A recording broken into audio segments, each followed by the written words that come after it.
Hello everyone, कैसे हैं आप सब। आई होप आप सब अच्छे होंगे, स्वस्थ होंगे, मस्त होंगे और अपनी अपनी स्टडी में व्यस्त होंगे।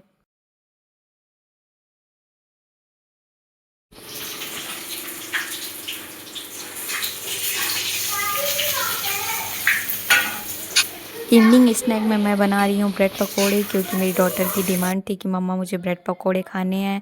और सभी फैमिली मेम्बर इवनिंग स्नैक में ब्रेड पकोड़े खा चुके हैं और यहाँ मैंने भी ब्रेकफास्ट कर लिया है इवनिंग का। और यहाँ उसके बाद मैंने डिनर बनाया। डिनर बनाने के बाद यहाँ मैं 10:20 हो रहा है और मैं स्टडी करने बैठ गई हूँ। तो आज मैं होल नाइट स्टडी चैलेंज करने वाली हूँ और देखती हूँ कि ये चैलेंज मैं कंप्लीट कर पाती हूँ कि नहीं। फ्रेंड्स, यहाँ मैं मूवी से रिलेटेड नोट्स बना रही हूँ। ये पेपर फर्स्ट की यूनिट 3 है, मास मीडिया का टॉपिक है जो कि बहुत इम्पॉर्टेंट है। और 2025 जून के एग्ज़ाम में हर शिफ्ट में इससे भर भर के क्वेश्चन आए हैं। तो मैं इसी के इम्पॉर्टेंट नोट्स बना रही हूँ, जैसे मैगजीन से रिलेटेड मूवीज़ किस ईयर में पब्लिश हुई है और कौन सी मैगजीन किस ईयर में पब्लिश हुई है, एंड सबसे ज़्यादा कमाई करने वाली किस मूवी को कौन सा अवार्ड मिला है। तो ये सारे नोट्स मैं बना करके उसके बाद इसके PYQs को सॉल्व करूँगी।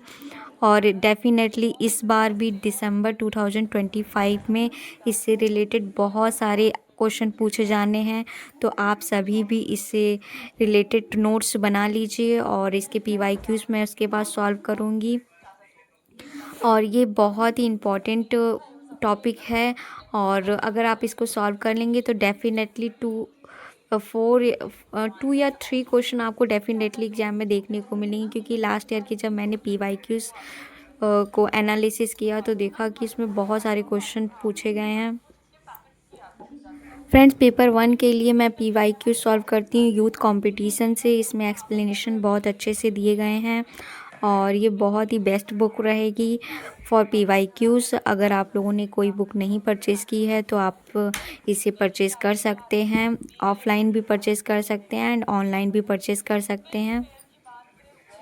फ्रेंड्स, एज़ यू नो कि हमारे पास ओनली 50 डेज़ है और इस 50 डेज़ में हमें अपनी स्टडी को बहुत ही स्मार्टली और हार्डवर्क के साथ करना है और कंटिन्यूसली करना है। इसलिए हमें ज़्यादा से ज़्यादा PYQ सॉल्व करने हैं, बोथ पेपर के first and second, and revision करना है।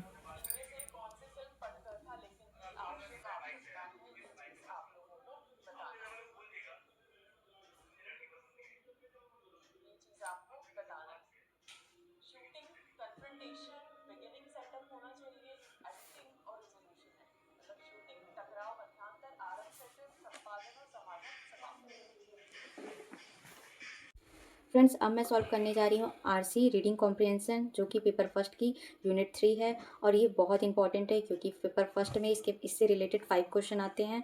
और ये लाइक अनसीन पैसेज जो कि हम लोगों ने 12th में BSc में भी बहुत सारे किए हुए होते हैं, तो इसमें कोई प्रॉब्लम की बात नहीं है। बट बहुत सारे ऐसे स्टूडेंट्स हैं हमारे, ऐसे फ्रेंड्स हैं जिन्हें बहुत ही ज़्यादा टाइम लगता है ये सारी चीज़ें सॉल्व करने पे। और इसके लिए सबसे बेस्ट वे है कि आप CBT मोड में इसका प्रैक्टिस करें, क्योंकि उसमें क्या होता है कि जब आपको स्क्रॉलिंग में बहुत प्रॉब्लम होती है ड्यूरिंग द एग्ज़ाम, इसलिए अगर आप इस वे से सॉल्व करेंगे तो डेफ़िनेटली आप बहुत कम टाइम में और बहुत अच्छी तरीके से RC को सॉल्व कर पाएंगे ड्यूरिंग द एग्ज़ाम। तो मैं आज शेयर करने जा रही हूँ कि मैं RC कैसे सॉल्व करती हूँ। पहले तो मैं ऑफलाइन बताऊँगी और फिर मैं कल आपको ऑनलाइन बता दूँगी। तो फ्रेंड्स, अभी मैंने RC का एक पैसेज ले लिया हुआ है जो कि हमारे NTA UGC ने दिसंबर 2003 और शिफ्ट सेकंड में आया हुआ है।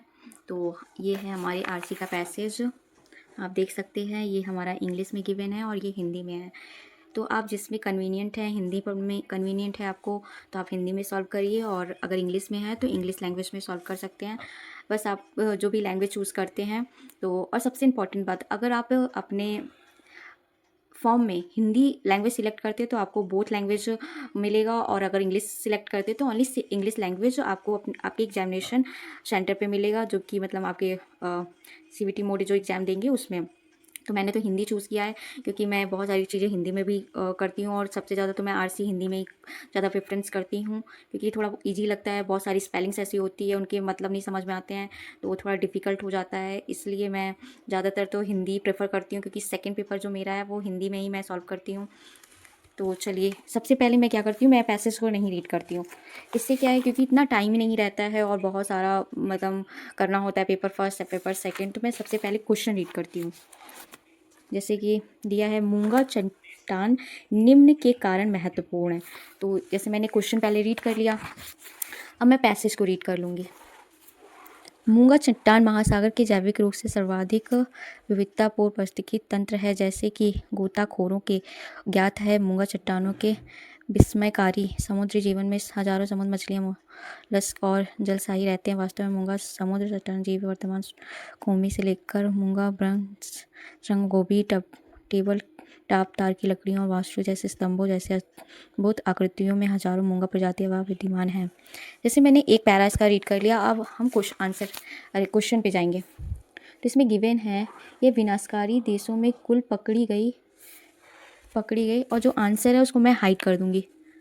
पकड़ी गई मछलियों में 35% का योगदान करते हैं। अनेक व्यक्ति भोजन के लिए उन पर निर्भर रहते हैं। तो ये लाइन हमने पढ़ी थी, अनेक व्यक्ति उनके लिए भोजन पे रहते हैं। ये तूफानों व क्षरण से सुरक्षा प्रदान करते हैं।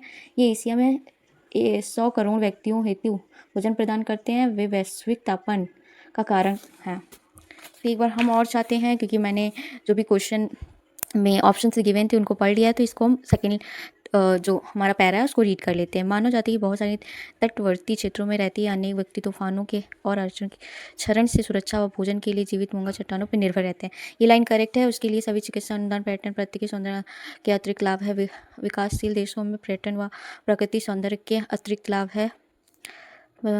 कुल पकड़ी गई मछलियों में मूंगा चट्टानों का योगदान लगभग 25% है, जिसके बाद एशिया में 100 करोड़ जनसंख्या के लिए भोजन मिलता है। दुर्भाग्यवश तपन में प्रक्रिया सहित मूंगा चट्टानों उत्पन्न हो रही है।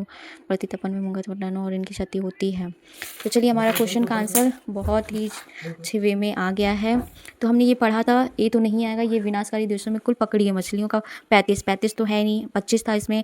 अनेक व्यक्ति भोजन के लिए उन पर निर्भर रहते हैं। इट इज़ करेक्ट, तो बी हमारा करेक्ट है। नेक्स्ट, ये तूफानों और क्षरण से सुरक्षा प्रदान करता है, तो हमारा सी भी करेक्ट है। ये एशिया में 100 करोड़ व्यक्तियों हेतु भोजन प्रदान करता है, ये भी सही है। 100 करोड़ उसमें गिवन था, तो हमारा इस डी बी सी डी ये ऑप्शन सही है। तो इसका मतलब मेरा ए ऑप्शन जो है वो करेक्ट है। तो लेट मी चेक, हम चेक करेंगे। ए सही है। देखिए आंसर ए, मूंगा चट्टान निम्न के कारण महत्वपूर्ण है। ये एशिया में 100 करोड़ व्यक्तियों हेतु भोजन प्रदान करते हैं। अनेक व्यक्ति भोजन के लिए उन पर निर्भर रहते हैं। ये तूफानों व क्षरण के लिए सुरक्षा प्रदान करते हैं।